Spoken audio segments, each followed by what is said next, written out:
In this guide, I'll show you how to fix it when your headset is not working on your Xbox Series S or X. So from the home screen, press the X button on your controller, and we're going to scroll down and select Audio and Music. So this section is grayed out. Try unplugging your headset and plugging it back into your controller, and then wait a couple seconds to see if it pops up. Now, if it doesn't work, another thing you can try, while your headset is plugged into your controller, try turning the headset jack a little bit. Now, if that doesn't work either, we're going to go back to the home screen, then press and hold the X button on your controller, and try turning off your console fully. Now, if you have a headset that draws from its own power source, also try turning it off as well and turning it back on to see if it works.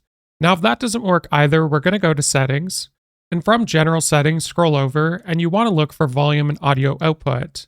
Now, you should see where it says Speaker Audio at the top under HDMI Audio. It should say Headset Format. And for the headset format down here, make sure it's on Windows Sonic for headphones, unless you have one of the fancier headsets. So once you've done that, we're going to go to Advanced Options.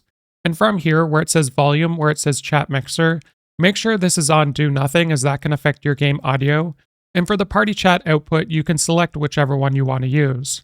Now, once you've done that, we're going to go back, and if you're still experiencing problems, try scrolling down to Devices and Connections and select Controllers and Headsets. And where you see your Xbox wireless controller, select the three dots for more options.